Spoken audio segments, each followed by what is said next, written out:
Bienvenue, madame, mademoiselle, monsieur, au Vidéorandia du samedi soir. Sur la route. Nous sommes dans la Beauce, sur les routes de campagne, pour aller assister à cette fameuse réunion de la 100e vague. Première émission de 2. Cette première était diffusée samedi le 27 août 2022 pour le Vidéorandia numéro 35. Un reportage en fin de semaine des 4, 5, 6 et 7 août dernier. Au début, il y avait des nuages et ça s'est éclairci durant les 4 jours. Conception, animation et montage, Richard Glenn, les ésotéristes du Nouveau Monde. Et nous voici à la 100e vague, première partie de 2. Et dans le club créé, il y a prévu une version réservée aux abonnés du club créé avec nos invités de la semaine dernière. Ne manquez pas de lire le complément surprenant de Gilles Surprenant disponible dans le forum Orandia à l'adresse orandia.com. Soutien technique, Emmanuel, Stéphane, Jeannot et Donald. La conception du site du club créé, François Deschamps, webmaître. Bonne route et bonne émission. Je suis de Sherbrooke, mais depuis un an, je suis nomade, là, suite à une transformation. Oui, OK. Ah, c'est bon. Je me promène au gré de mes intuitions et de ma guidance. Quand on a lancé la vidéo il y a 6 semaines pour manifester l'idée, la phrase qui a initié vraiment ce rassemblement-là, c'est la phrase de Socrate, il y a à peu près 2500 ans. Le secret du changement est de concentrer toutes ses énergies à créer le nouveau et non à combattre l'ancien. Puis c'est dans cet esprit-là qu'on a tout manifesté, dans cette intention-là. Puis on a vécu de la synchronicité, de la pure magie, sans arrêt. Depuis ce moment-là, depuis le moment où on s'est lancé, la première vidéo date d'il y a 6 semaines. Est-ce qu'il y a des invités que vous auriez souhaité avoir qui auraient refusé parce qu'ils n'étaient pas payés? En fait, on n'a pas invité personne. On n'a pas couru après personne. Ben, vous aviez un programme, on voyait les noms déjà écrits. Oui, donc, non, écoute ça. On a lancé ça sur Internet. Oui. OK, en moins de 2 semaines, OK, il y avait déjà au-dessus de 40 personnes qui s'offraient pour venir faire des conférences, des spectacles, des prestations. On a lancé 1 ou 2 invitations, c'est vrai, à des amis personnels, Marco, Gab Thibert, mais toutes les autres, à moins que ma mémoire fasse défaut, toutes les autres. Oui. Oui, Dr Béliveau aussi. Robert Béliveau. Oui, Dr Robert Béliveau, on y a lancé une invitation aussi. Mais je vous dirais que toutes les autres ont senti l'appel. Si vous avez pris la peine d'interviewer les gens ici, ils vont tous vous confirmer qu'ils ont senti que c'était un rendez-vous, qu'ils n'avaient pas le choix de venir ici. C'est un appel énergétique. Moi, ce que j'ai vu en fin de semaine, c'est la conscience. Depuis 2 mois, c'est la conscience collective à l'œuvre. Oui. Puis de la façon que ça s'est déroulé, ça a été auto-géré dans le sens que la seule règle ici, c'était « écoute ton cœur ». Ouais. Ça a été la seule règle. On avait des gens à l'entrée, on n'a jamais vérifié qui avait contribué ou pas. Ça n'avait pas d'importance. Ouais. On n'avait pas personne pour placer les gens dans le camping. On faisait confiance à la conscience des gens. Ah oui, c'est ça, ça faisait partie du deal. Là. Vous aviez le terrain pour les spectacles, les rencontres, plus le camping. Oui, on a loué tout le terrain. Oui, c'est ça. Mais ça, vous l'avez payé. Oui, donc, pour ça prenait des contributions volontaires pour pas payer de votre poche. Déjà que vous aviez payé on a de mis votre le énergie. premier dépôt de 1 000 $ de notre poche. OK. Et puis, après ça, on s'est fié on a fait 100% confiance à la vie, que les contributions volontaires couvriraient toutes les dépenses.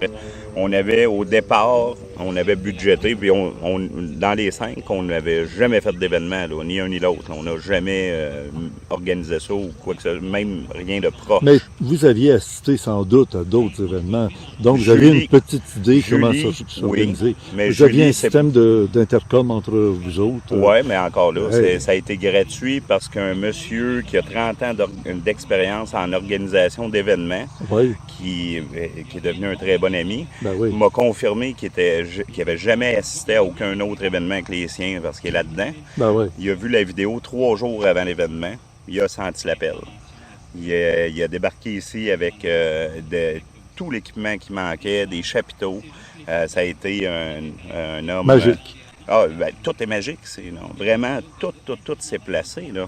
On baignait littéralement dans la manifestation, la création par la vibration. Là.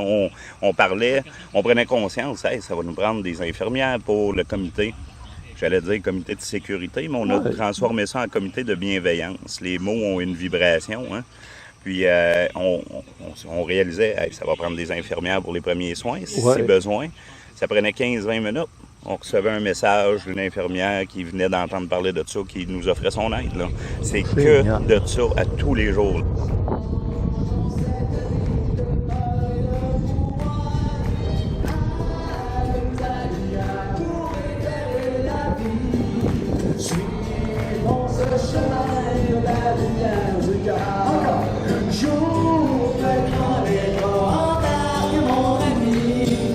Changeons cette vie de paille de pouvoir.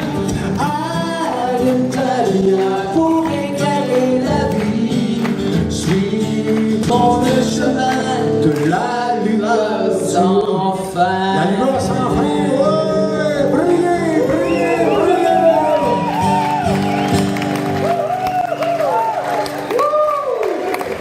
En faisant des grands yeux. Elle avait juste une phrase, mais elle l'avait pas écrite. Mais c'est pas grave, on a-tu pas l'amendie?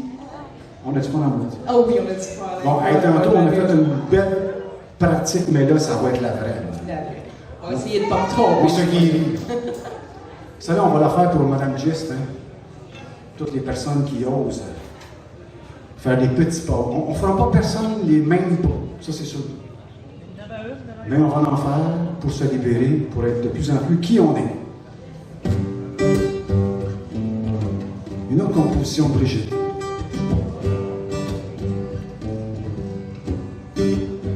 Je suis sans mots, je suis sans voix, mais dis-moi qu'attends-tu de moi?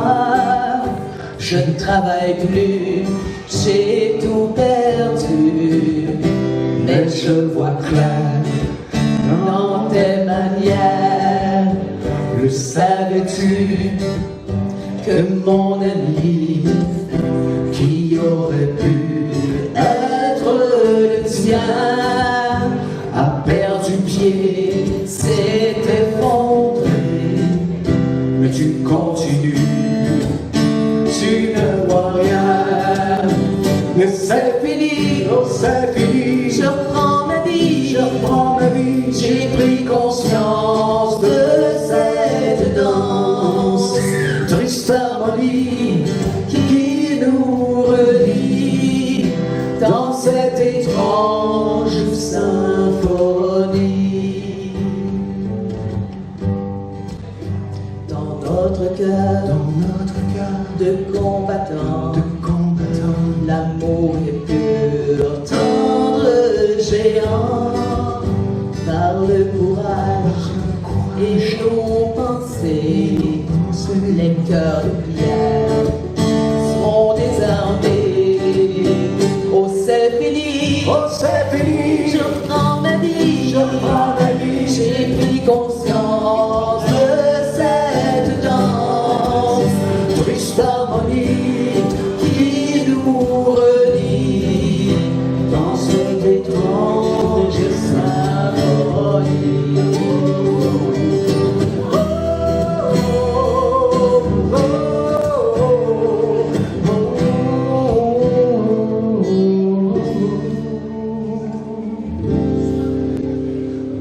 Les enfants de cette terre ne laisseront plus pleurer nos frères, l'âme vibrante, le regard fier, le rêve nu, je me libère. On se libère.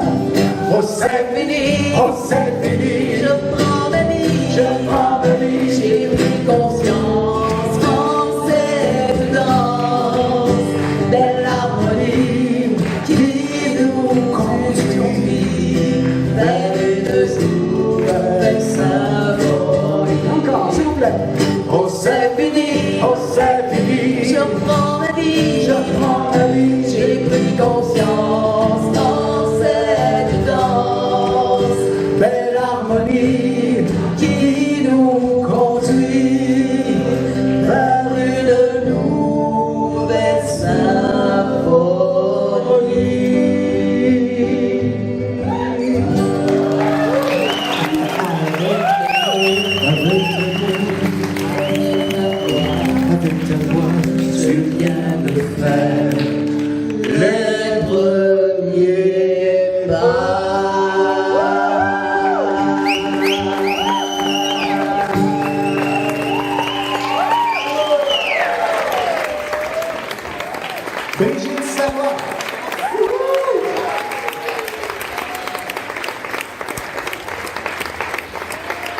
le show business, le respect, c'est fondamental.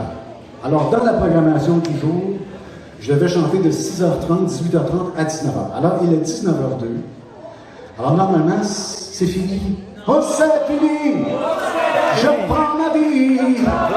Mais c'est parce qu'il y a un autre artiste qui va venir, là, mais je vais vous en faire un autre, OK? C'est une chanson que j'ai composée avec la permission de Luc Plamondon, encore comme le temps des cathédrales.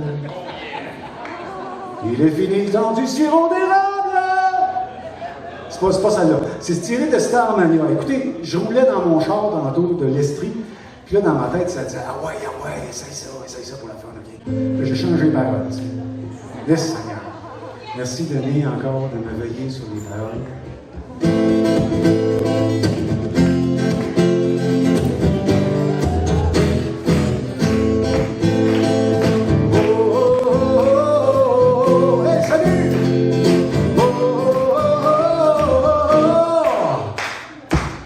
Le soleil brille à Saint-Éphrem pour saluer la race humaine qui se réveille à sa puissance. Sa vraie nature en pleine conscience. Ce soir, on danse. Ce soir, on danse à Saint-Éphrem.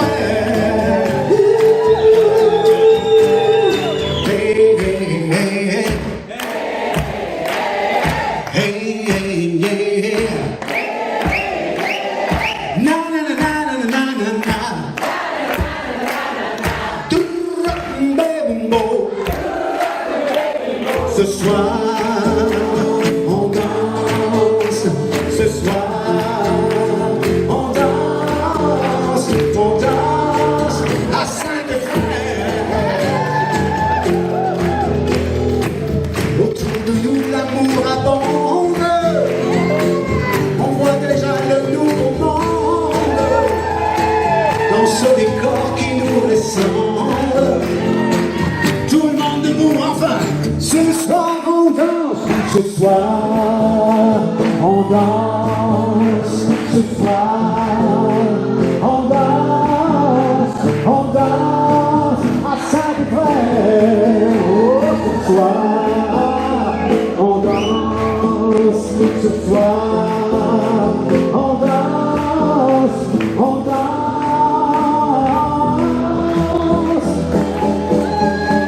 Ce soir on danse. Ce soir on danse. Mathieu Buté vous a sur la caméra.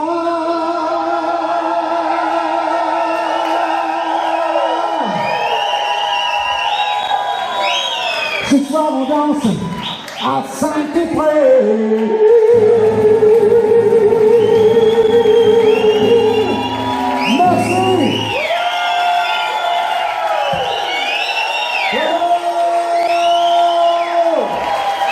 Merci infiniment. Merci de m'avoir invité, merci.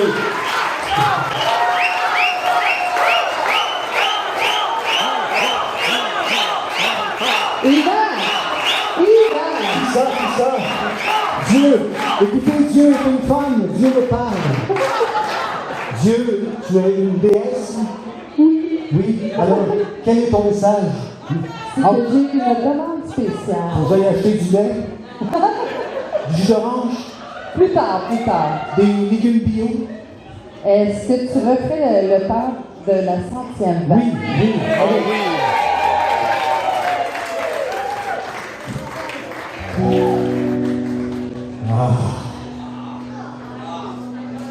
Si Bruno Pelletier était là, il serait tellement heureux.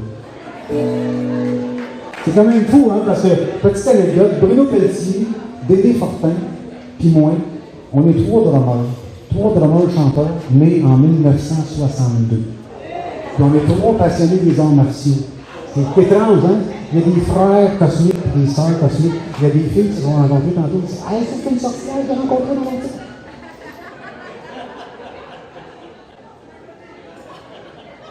Moi, je n'étais pas une sorcière, mais...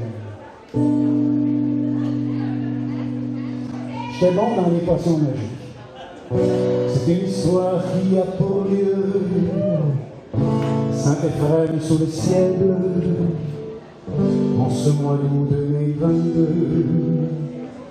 En terre de Beauce, qu'on se le dise, nous les citoyens anonymes, avec l'amour qui nous anime, avons choisi de nous bâtir un meilleur avenir. On prend leur destination. Il est venu le temps de la 100e vague, c'est l'heure de passer des ténèbres à la lumière. On était dû pour des vraies retrouvailles vers un nouveau monde que nos rêves touchaient. Ensemble. Que nos rêves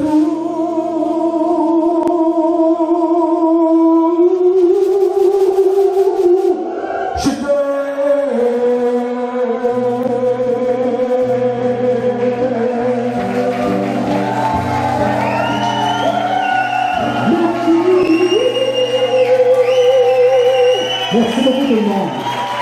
Rayonnez. Merci.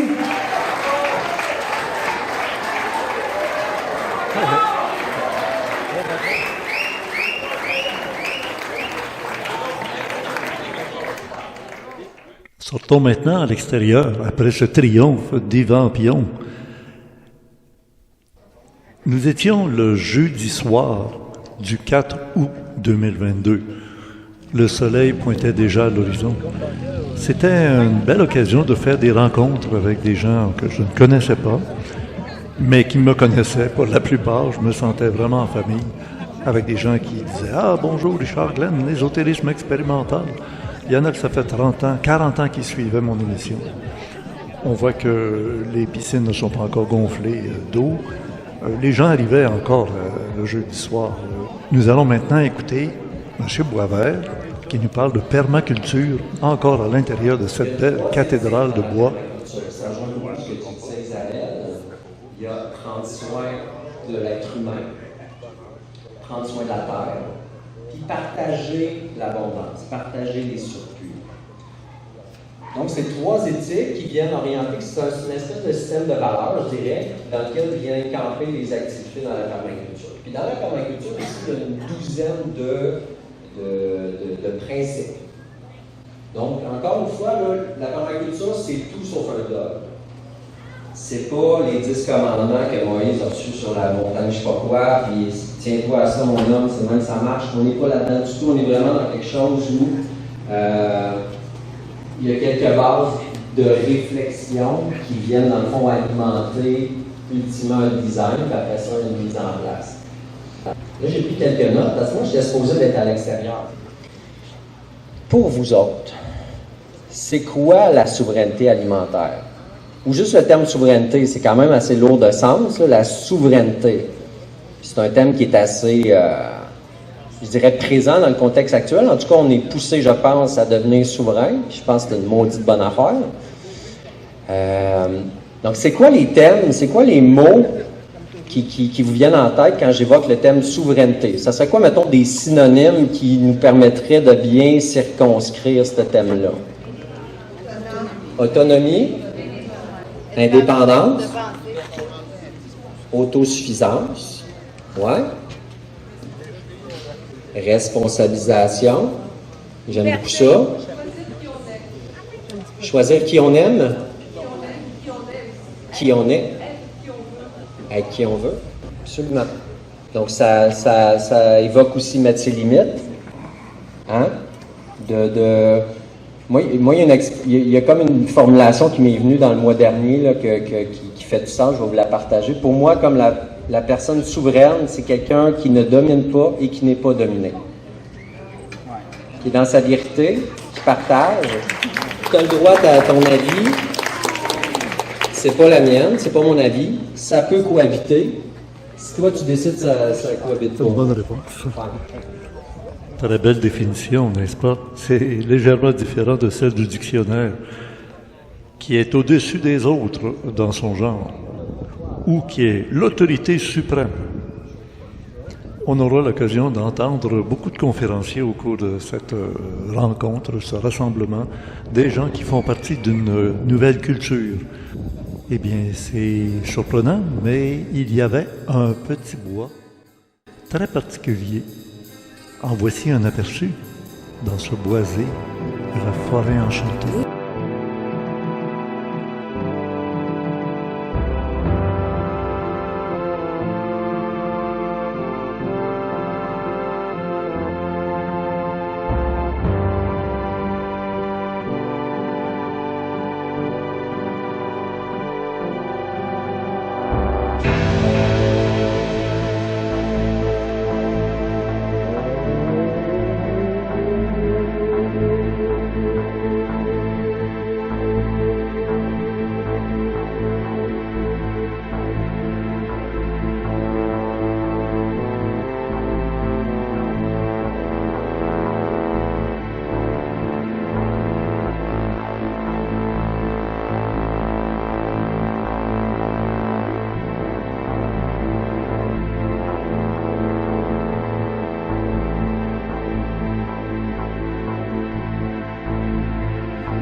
Au lendemain matin, le vendredi 5 août, au terrain de camping, il y avait une section pour les camions, les roulottes, les gens qui dormaient peut-être dans leur véhicule automobile, et une autre section pour les tentes, ceux qui font du vrai camping.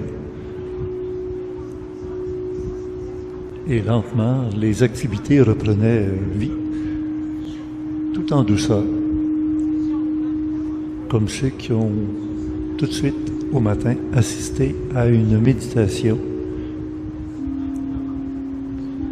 au son des bols de cristal.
Et vers 10 heures, à l'extérieur, déjà les exposants sont arrivés et installés. Et voici le premier conférencier. Il y a plein d'événements qui s'en viennent. Et nous, notre mission, c'est de créer des ateliers, d'attirer les gens qui sont prêts à évoluer. Mais au lieu de se battre, mon message, au lieu de se battre contre ça, c'est qu'est-ce que nous, on peut faire pour s'élever au-dessus de ça. Puis quand ça va s'effriter parce que ça n'a plus de sens, on va être prêt. Vous allez être prêts. Tout le monde va être prêt. On va être connecté et prêt à faire ce qu'on a à faire. Et lorsqu'on va être prêt, c'est là que certaines nouvelles personnes vont commencer à faire « Wow! » se réveiller, comme on dit. Ça n'a plus de sens. Puis là, on va pouvoir les appuyer sur leur chemin. Ouh, j'ai des frissons. J'ai des frissons parce que, ouais. Parce que c'est ça mon but maintenant. C'est d'appuyer les nouveaux. Les nouvelles personnes qui aimeraient peut-être être ici, mais qui n'ont pas le droit, ou qui sentent que c'est pas la bonne place, ou que le monde va rire d'eux autres, qu'est-ce que tu fais là? Mais c'est de les accueillir dans la grande vague d'amour, et puis leur dire qu'ils ont leur place ici. Et puis que l'ancien monde, on peut les laisser derrière pour l'instant, tant qu'on se prépare pour voir ce qu'on veut faire avec tout ça. Puis j'ai une petite analogie, c'est comme l'antibiotique. Tu sais, le médecin te donne un antibiotique, antibiotique, ça veut dire mort, ça veut dire tuer, probiotique veut dire la vie, puis en tout cas, antibiotique, c'est pour tuer quelque chose qui vit à l'intérieur de toi. Mais souvenez-vous, quand les médecins disent faut que tu les prennes jusqu'à la fin, sinon le virus ou l'affaire, on va aller avec l'affaire que tu as dans toi, si tu ne vas pas jusqu'à la fin, tu vas tuer tous les faibles. Puis qu'est-ce qui va rester à la fin? Mais ça va être les plus forts, fait que tu risques de te faire réinfecter. Mais on va renverser ça avec... Pendant que le système tombe, nous, on va se renforcer. Puis qu'est-ce qui va rester à la fin? C'est les noms achetables. C'est les noms, on ne retourne pas en arrière. Fait que c'est là, à un moment donné, qu'ils n'auront plus de choix. Puis présentement, ils nous laissent, je ne sais pas si vous le sentez, mais ils nous laissent aller présentement un petit peu. Là. Ils sont comme, oui, ils sont comme 5-10%, c'est pas trop pire, ils ont la masse. Mais à un moment donné, il va y avoir un renversement et c'est le message que j'aimerais vous donner. Et c'est d'accueillir les prochains.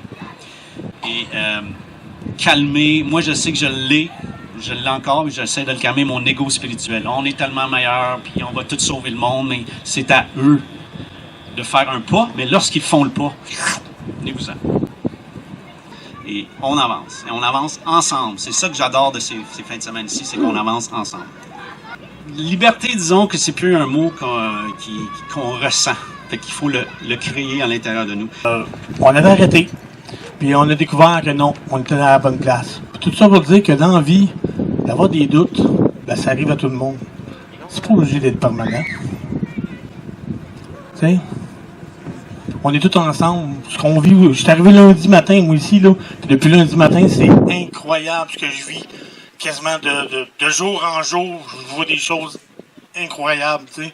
Je ressens l'émotion, on demande à l'univers et on reçoit l'univers quasiment instantanément parce qu'on est ensemble, parce qu'on multiplie l'énergie. Fait qu'on lâche pas, puis on va continuer la musique.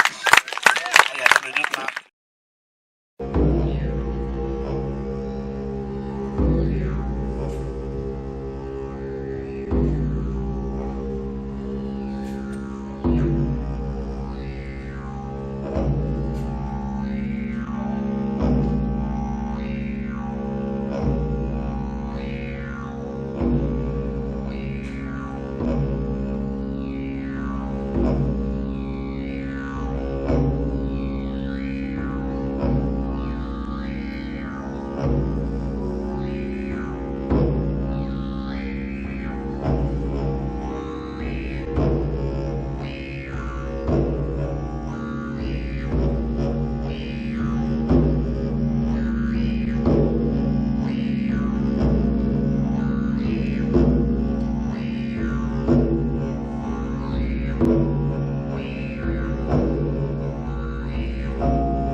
C'est oui, l'université qui m'a aidé à comprendre l'humain, mais c'est surtout les côtoyer dans leur souffrance au quotidien qui m'a aidé à saisir de plus en plus, mais à surtout remarquer à quel point les humains sont souffrants parce qu'ils sont coupés d'eux, de leur animal intérieur finalement. Moi, je l'exprime comme ça. Les humains qui étaient en contact avec la nature, avec les animaux, avec le sport, avec leur corps, je trouvais que c'était plus facile pour eux que ceux qui sont pris dans le mental. On est dans une société qui nous tient beaucoup au niveau du mental. Donc, c'est beaucoup ça que je vois dans mon bureau, c'est cette souffrance-là. Les chevaux ne faisaient pas encore partie de ma vie, mais les animaux, oui.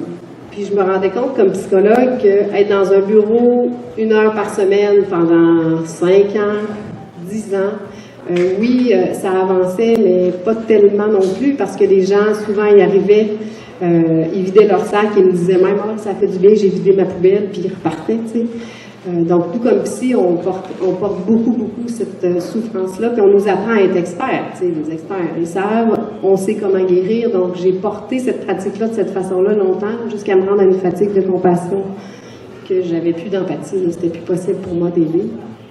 Et les gens qui animaient les ateliers m'ont dit « Viens faire la formation pour être intervenante », puis j'ai dit « Non, j'ai peur des chevaux, fais-le pareil ».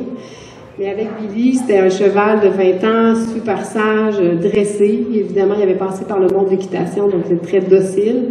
Donc, j'ai commencé à travailler avec les humains en thérapie accompagnée de Billy pendant plusieurs années. Ça a remis en perspective ma pratique de psychologue. Là, ça se peut que je devienne émotive. Quand j'ai pratiqué, j'ai eu mon enfant, Alex est arrivé au monde au mois d'août 2017. Au mois de novembre 2017, j'ai rêvé une nuit à un cheval. En fait, c'était la première image là, que vous avez vue. C'était exactement ça dans mon rêve, comme en espèce de va-et-vient. Puis je me suis levée le matin en me disant « Mais c'est une présence, c'est qui? » C'était pas juste un cheval pour un cheval. J'ai laissé ça aller en cherchant dans mon entourage « C'est qui ce cheval-là? » Puis 5 mois plus tard, je l'ai vu à vendre sur Facebook. J'ai comme paralysée parce que c'était exactement la photo que j'avais vue. Donc, j'ai appelé la femme, j'ai dit, c'est ma jument, mais je ne peux pas l'acheter tout de suite. Elle a dit, ben non. Donc, finalement, j'ai dit, laisse-la à vendre. Puis, si vraiment elle pourrait arriver dans ma vie, ça se passera. Sinon, ben, ça sera juste un rêve que j'ai fait. Mais je sentais qu'il y avait une connexion déjà là, de par le rêve. Je ne l'avais pas vue. Moi, j'étais en Estrie. Elle était à Québec. 1 mois plus tard, elle m'a appelé pour me dire, on la vend. J'ai pleuré toute la journée. Je ne l'avais jamais vue. Puis le soir, elle me rappelait, elle me dit, on ne peut pas la vendre, cette jument-là. Chaque fois que les gens viennent la voir, ils parlent d'eux, ils pleurent. Elle dit, j'ai jamais vu ça. Comme si elle fait déjà de la thérapie. Puis j'ai dit, voilà. Finalement, je l'ai achetée, je l'ai gardée. Elle est restée là-bas en pension pendant 3 mois que je l'ai payée sans la voir. Mon chum, il voulait me quitter. Il ne comprenait pas qu'est-ce que je faisais. J'ai un chum très cartésien, très... Mais j'ai quand même tenu ma ligne. Puis, je suis allée la chercher au mois d'août. Quand elle est arrivée chez nous à l'écurie, j'ai fait face à la réalité 3D cheval, parce que les chevaux nous amènent dans l'imaginaire, nous amènent dans... C'est très télépathique, c'est des animaux qui nous amènent dans l'énergie, la spiritualité, mais ils sont aussi dans le 3D. Ils pèsent des livres, ils ont leur personnalité. Quand Happy est débarqué, j'ai réalisé que j'avais peur, mais peur d'elle, comme j'avais jamais eu peur d'un cheval. Et là, on s'est mis à me dire, tu vas la scraper, fais-la débourrer, elle n'est pas dressée, ça n'a pas de bon sens. Happy, c'était une jument très forte de caractère. C'est une jument qui a un grand caractère, qui demande à ce qu'on soit très cohérent, qu'on soit affirmé. Moi, je shakais comme ça à côté d'elle, puis j'avais pas conscience de ce qu'elle avait demandé encore. Donc, dans toute cette ambivalence-là que je portais, de la faire dresser, de la vendre, j'ai pleuré, j'ai fait 2 ans à méditer à côté d'elle, l'autre bord de la clôture, à me demander qu'est-ce que je faisais avec ce cheval-là. Puis là, mon psychologue, qui ne travaillait pas du tout avec les chevaux, s'est mis à dire ça a l'air important. Donc, on a vraiment exploré, puis je me suis rendu compte au fil de la thérapie que c'est de moi que j'avais peur. Fait que c'est ça qu'elle est venue révéler. Billy a mis les chevaux sur mon chemin, Happy, elle m'a mis sur mon chemin. C'est là que je deviens émotive à chaque fois. Donc, j'ai travaillé énormément sur moi. Ce qu'elle demandait, Happy, c'est que j'aille chercher une partie de moi que j'avais enfouie très tôt dans ma vie parce qu'on me disait « T'as donc même mauvais caractère, ouais, ça n'a pas de bon sens. » Puis, à peu près au secondaire, j'ai décidé de mettre ça de côté. Puis, on s'est mis à me dire « T'es fine, t'as changé, c'est le fun. Ah, là, c'est le fun avec toi, Caro. » Mais là, mon anxiété faisait ça. Mais tu sais, j'étais très bien, j'étais une bonne citoyenne. J'étais vraiment sage, j'étais gentille, je m'affirmais pas trop, je disais plus ce qui me dérangeait. Le monde m'aimait, ça allait bien. Mais elle a dit non, non, non, non, c'est pas ça. Donc, mais je ne savais pas encore que c'est ce qu'elle demandait. Donc, c'est ce que j'ai réalisé. Puis un jour, au fil de mon processus, à l'observer, à m'observer, j'ai mis les pieds dans le champ, puis c'était fini. On a une connexion maintenant extraordinaire. Elle est super fine. C'est juste qu'étant donné qu'elle n'est pas débourrée comme on fait avec les chevaux habituellement, elle est restée quand même pure cheval, même si elle est super respectueuse humain, elle connaît les consignes de base, tout ça. C'est une jument qui, ici, elle fait face à un humain qui n'est pas en cohérence, qui n'est pas affirmé dans qui il est, elle va prendre le lead ou elle va te le faire savoir. Donc, c'est sûr que certains vétérinaires, certains maréchals, ils ne peuvent pas travailler avec parce que s'ils sont trop dans l'ego ou dans le rapport de force, ben ils perdent. C'est sûr que moi, je me fais dire que j'ai pas un bon cheval, mais c'est pas vrai. Donc, c'est mon histoire en résumé. Ça va-tu trop vite? C'est-tu correct? C'est bon?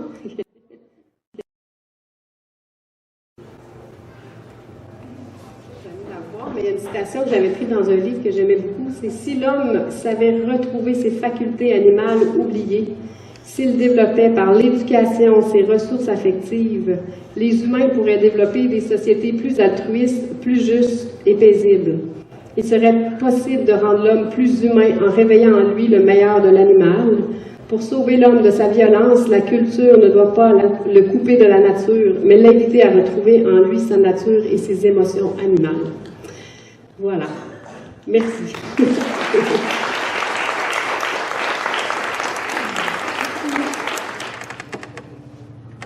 Ce qu'on fait finalement, c'est d'essayer de répandre la générosité, de stimuler la générosité, la réveiller. Parce qu'il y a des belles choses que vous pouvez posséder, vous ne voulez pas les vendre parce que faire une vente de garage pour 2 articles, c'est ennuyant. Vous ne savez pas qui dans la rue ou dans le village pourrait en avoir besoin. Je ne veux pas pour aller cogner sur toutes les portes et dire « Avez-vous besoin de cette caméra » ou quoi que ce soit. Nous, l'objet est disponible à qui on a besoin. Les gens ils viennent, puis ils regardent. « Ah, ça, c'est un article que je voulais déjà depuis longtemps. Ben, c'est à vous, prenez-le. »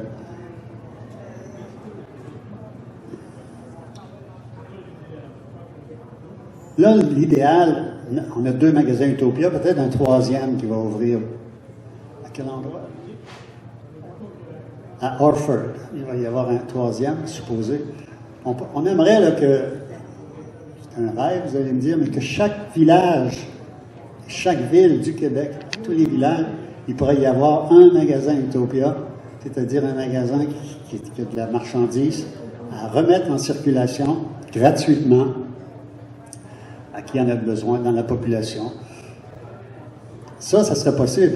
Naturellement, c'est difficile parce qu'il nous faut toujours avoir un local pour faire ça, puis souvent les gens n'ont pas d'endroit. Si vous avez un garage qui ne vous sert pas ou quelque chose comme ça, vous pouvez le faire chez vous. Puis, idéalement, ça serait la municipalité, les municipalités à le faire, à prendre l'initiative, parce que les municipalités ont des locaux vides. Ils seraient capables d'avoir des bénévoles pour faire opérer ces magasins Utopia. Mais naturellement, ça ne rapporte pas d'argent. Les municipalités, comme tous les autres commerces, ben, il faut que ça rapporte. On fait une activité, il faut que ça rapporte. Mais là, on peut les convaincre de l'idée de cette permutation de marchandises qui va d'une maison à l'autre. Ça fait la joie de votre collectivité, finalement, parce qu'on remarque qu'il y a des gens qui viennent à notre magasin et ils ne veulent pas croire que c'est gratuit, tellement ils n'ont jamais arrivé face à cette possibilité-là. Ils mettent la main dans la poche pour sortir de l'argent. Des fois, il faut quasiment lutter avec pour dire non, on ne veut pas de votre argent, on le fait gratuitement. Ça nous est donné à nous. C'est pas à nous, ça. Là. Nous, on est juste les intermédiaires. On prend qui nous donne et on le donne à qui en a besoin. Naturellement, on essaie maintenant, avec l'expérience, on essaie de sélectionner la qualité de la nourriture, de la marchandise. Bien, de la nourriture, vous voyez, on en a reçu déjà, non?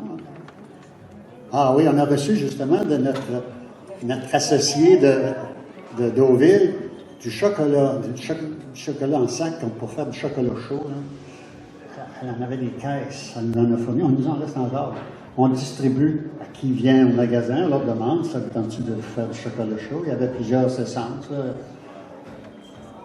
Alors ça, Ça arrive plutôt rarement qu'on a de la nourriture. Mais des plantes, on en a, par exemple. Souvent, les gens... Mais à l'automne, dans la nourriture, oui, il y en a, c'est les récoltes. Il y a des gens qui en ont plus dans le jardin. Dystopia, c'est le monde dans lequel nous sommes. Et Utopia, c'est le contraire de ce monde-là. C'est-à-dire un monde dans lequel on se dirige. Il doit sortir, il n'est pas paru encore, il doit paraître en septembre, le 10 septembre. Ah non, encore une chose. Si vous allez le 10 septembre, ou plus tard, aller dans une librairie pour vous procurer le livre que j'ai écrit, s'il vous plaît, payez le cash.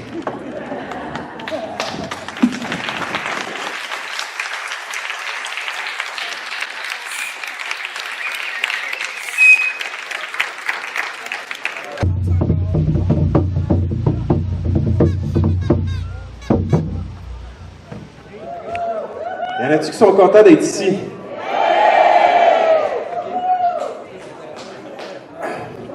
Nous autres aussi, on est contents d'être là, on est contents d'être avec vous, puis partager ce beau moment-là. Merci à tous ceux qui travaillent très fort dans l'organisation, d'ailleurs. C'est exceptionnel. Merci à vous autres aussi, vous êtes déplacés, tout le monde ici. Je pense qu'on s'offre un beau moment en fin de semaine. Puis ça remplit en tout cas mon cœur, je vais parler en mon nom, mais ça remplit mon cœur de tous nous voir ici réunis, puis partager des beaux moments comme ça. Fait que pour commencer, ben moi, je vais me présenter. Mon nom, c'est Gab.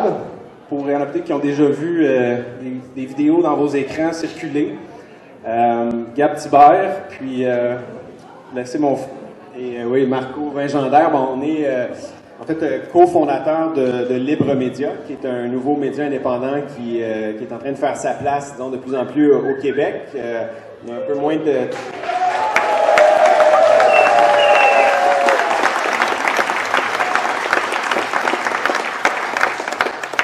Donc, on est tout jeune encore, c'est à peine 3 mois d'existence, de mise en opération, mais déjà on est bien heureux de la place qu'on a pu prendre, le rôle qu'on commence à jouer, de vraiment ramener, en fait, pour parler de Libre Média, c'est vraiment de ramener le 4e pouvoir à sa place. On sait qu'au Québec, disons, les médias de l'establishment semblent tous chanter un peu la même chanson. D'une manière qui est pas, disons, dans le sens que beaucoup de gens parmi nous, ou beaucoup de gens dans le peuple, voient comme une voie souhaitable. Et donc, nous, de notre côté, ça a été vraiment ce qui nous a poussé à mettre en place ce projet-là. Donc, Attends, il faut commencer par exemple par le début, là, parce que là, l'idée aujourd'hui, c'est qu'on voulait vous parler du courage, entre autres, puis du nouveau monde d'hier et de demain et d'aujourd'hui, en fait.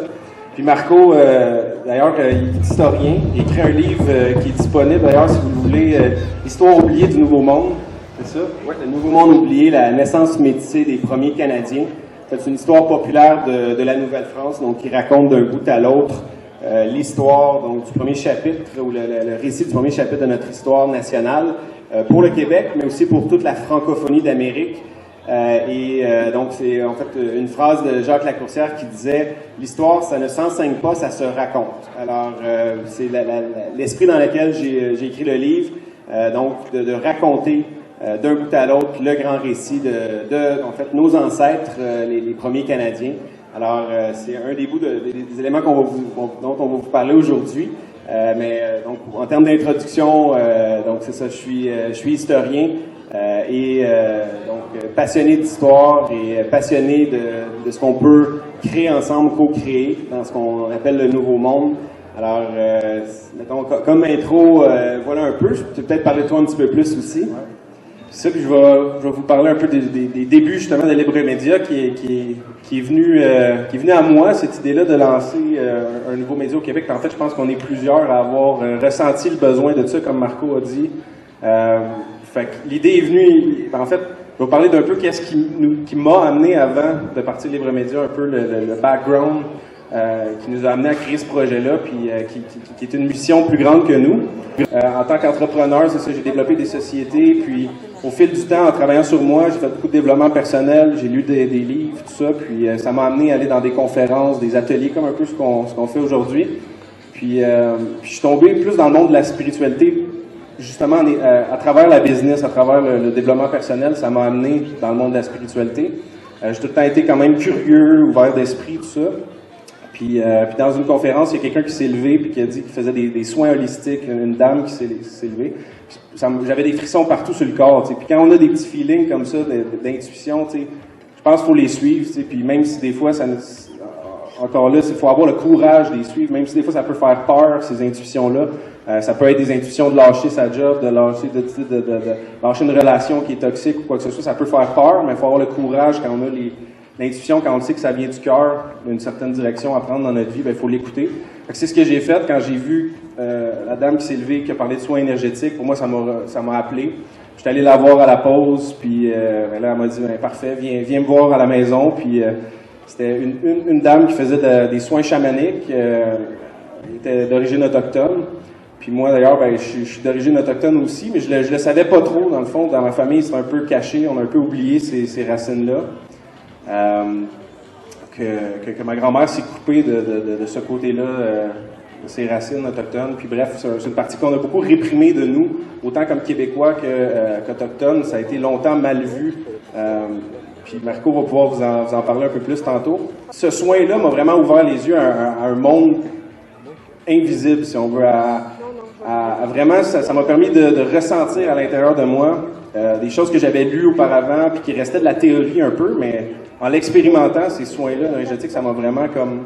Les feelings que je ressentais à l'intérieur confirmaient des choses que... C'est ça, bref, il y en a beaucoup ici, je pense que vous savez qu'est-ce que je veux dire.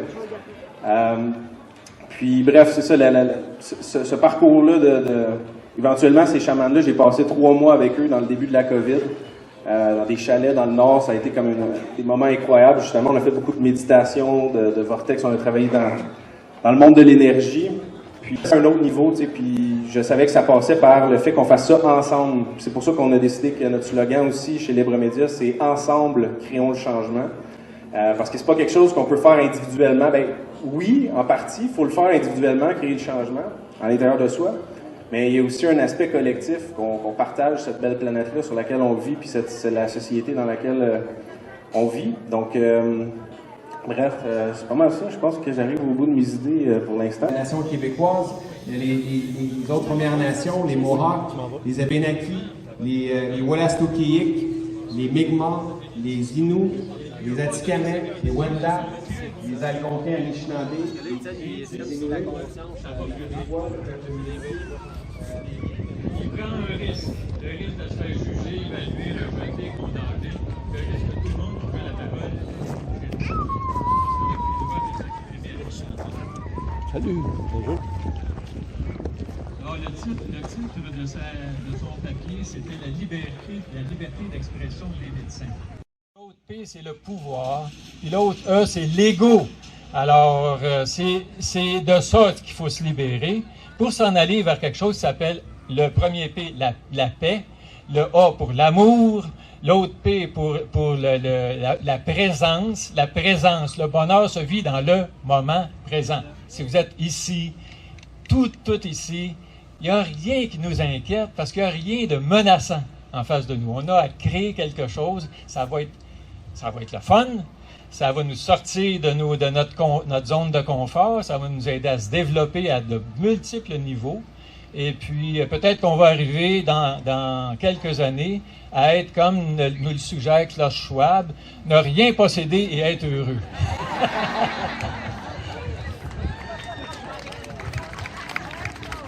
Mais lui, il veut tout posséder et être malheureux.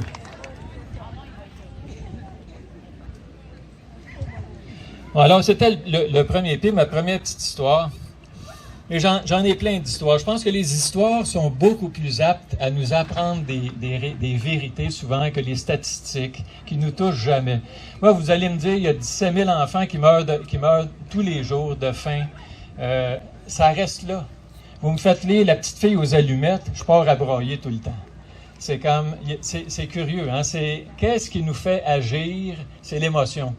Alors, l'émotion, c'est l'histoire qui porte l'émotion. L'histoire, la rencontre de la réalité, d'une réalité avec quelqu'un qu'on connaît, qu'on apprécie, qu'on aime, ou qui est fragile, vulnérable, qui a besoin de nos ressources. Et est-ce qu'on est là pour leur donner nos ressources au moment où ils en ont besoin? Et si c'est le cas, ben, le faire. Just do it. Alors, j'ai commencé avec cette petite histoire-là. Je vais continuer avec l'histoire.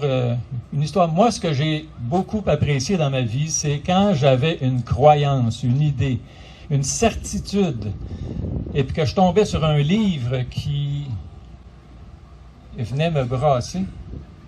Je vous donne un exemple. À un moment donné, je tombe sur un titre, une nonne bouddhique qui venait de publier un livre dont le titre était « Being Nobody Going Nowhere ». N'être personne, n'aller nulle part. Moi, j'ai toujours voulu être quelqu'un et aller quelque part.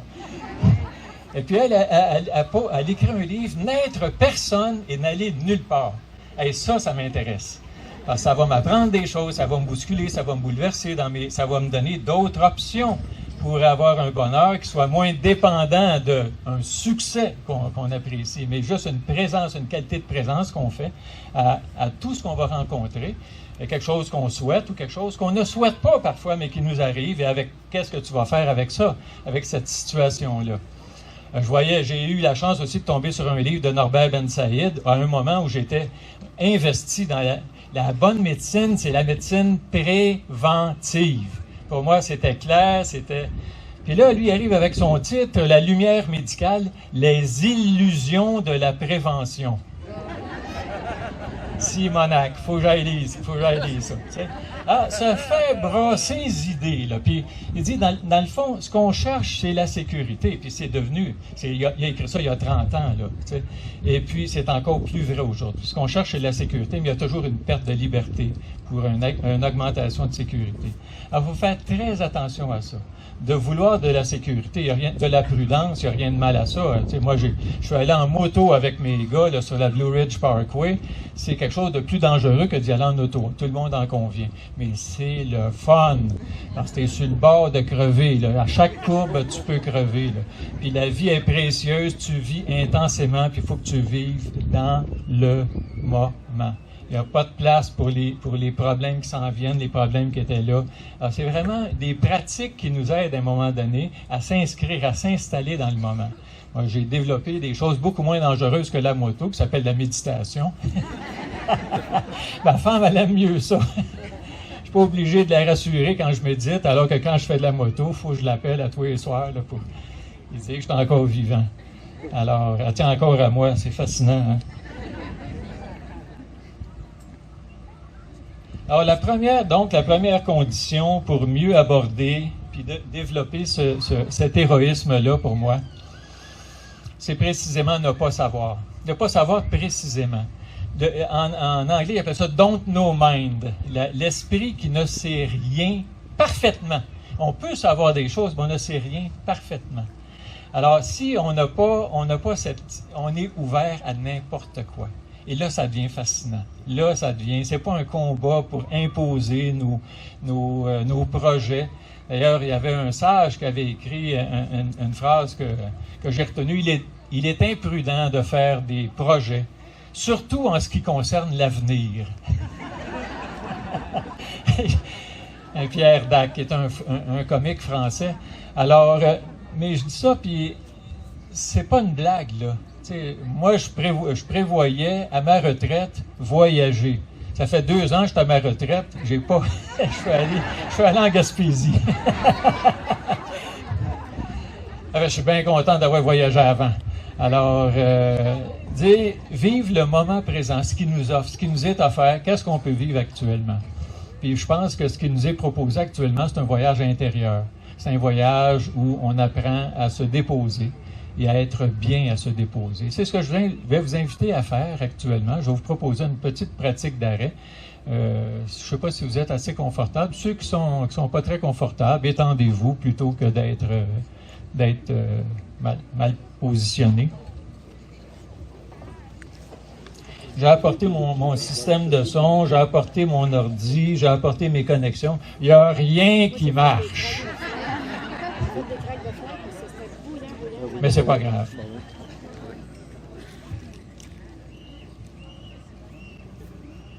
Alors, on s'installe confortablement dans une posture, si on est assis, dans une posture qui incarne la dignité.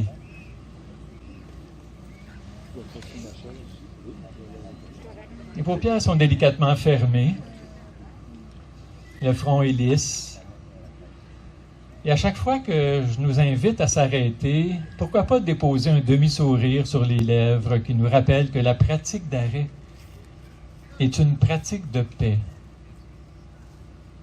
où il n'y a rien à ressentir, acquérir, transformer. Et à chaque fois qu'on s'arrête, je nous invite aussi à déposer le fardeau, les rôles, l'agenda, les objectifs de vie. Pas parce que c'est pas précieux, mais pour le moment, simplement être présent, présente à nos sensations, à l'énergie qui nous habite actuellement. Merci de votre écoute. Merci pour votre intention noble de transformer quelque chose de toxique en quelque chose de jouissif, en quelque chose, changer le système de santé, le système de justice, le système d'éducation. Tous les systèmes sont à transformer. Et bravo si vous mettez la main à la pâte pour apporter ce que vous pouvez apporter. Et puis merci pour votre confiance aussi dans la vie, dans le monde, et dans l'avenir aussi. Merci à vous. Wow. La mairie, votre médecin de famille.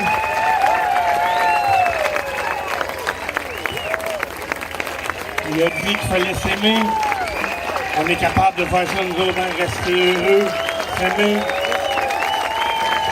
25 ans, on se parle comme ça, ouais.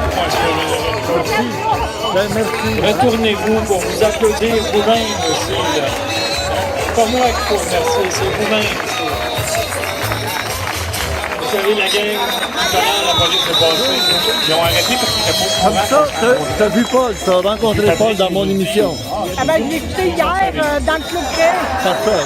C'est temps, là, j'ai des cassettes vidéo, là, j'ai enregistré des émissions dans le temps. Oh, oui, dans le temps. Ça fait longtemps. Oui, oui. Merci, bon. Oui. Merci. Bye. Bonne soirée. Écoutez les paroles de cette chanson. Amusez-vous. C'est la chanson que Sans Limite adore depuis 2 ans parce que, écoutez bien les paroles.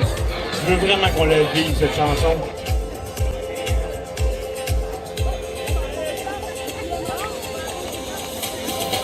Il y a le plus important que l'amour qui nous rassemble.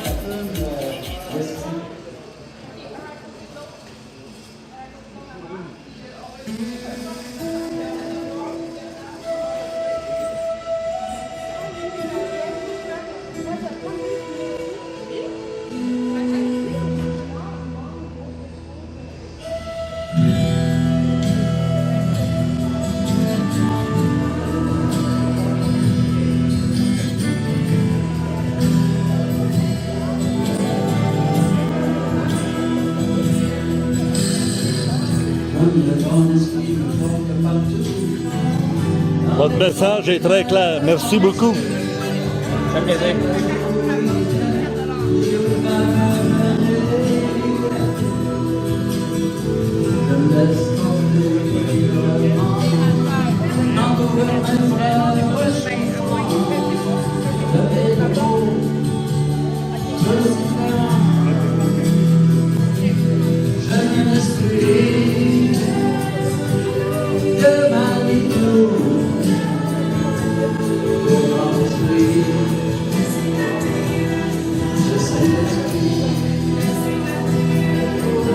Il me donne la parole au bon moment pour apporter un peu de lumière. Tantôt il m'ouvre des portes de tendresse. Le fond fleuri d'allégresse. D'autres moments il me laisse à moi-même. Mais je ne me sens plus jamais seul. Merci qu'il m'ait choisi. Si tu as besoin de lui, ouvre les portes du paradis. Aime l'esprit de l'humanité, le grand esprit. l'esprit. Oh, jeune esprit de Manitou, le grand esprit, le Saint-Esprit, comme ça.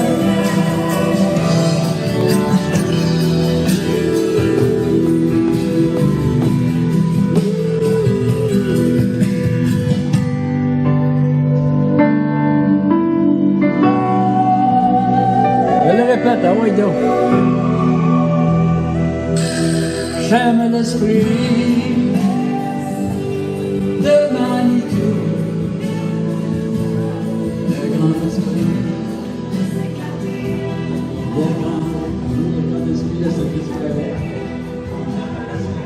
Cette 100e vague a déferlé au même endroit qui, pendant une dizaine d'années, a reçu le Woodstock de Beauce, au Québec, Canada. Eh bien, ce sera à suivre dans l'émission de la semaine prochaine pour la journée du samedi et du dimanche. Au plaisir. C'est une histoire qui est pour lieu à Saint-Éphrem sous le ciel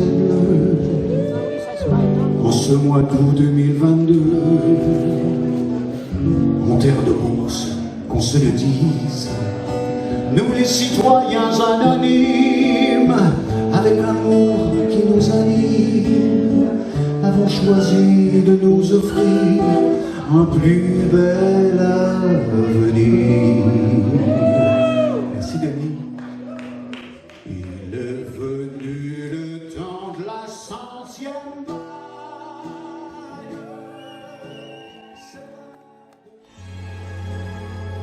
Pour les abonnés du club créé, à l'adresse orandia.ca, pour les abonnés du mois de juillet, il y a le vidéo tant attendu de Paul qui est en exclusivité, ainsi qu'un athée lors du passage du pape au Québec. Et pour le mois d'août, le complotiste et la complotiste dans le club créé, qui est un supplément au vidéo Orandia qu'on vient d'entendre, sans censure. Ne manquez pas d'aller lire le complément surprenant qui apporte toutes les informations complémentaires à tout ce qui a été dit ici aujourd'hui dans cette émission à l'adresse orandia.com. Merci d'être abonné au Club Créé et un pouce par en haut, c'est toujours très apprécié de la part de toute notre équipe. À la prochaine et bonne fin d'été.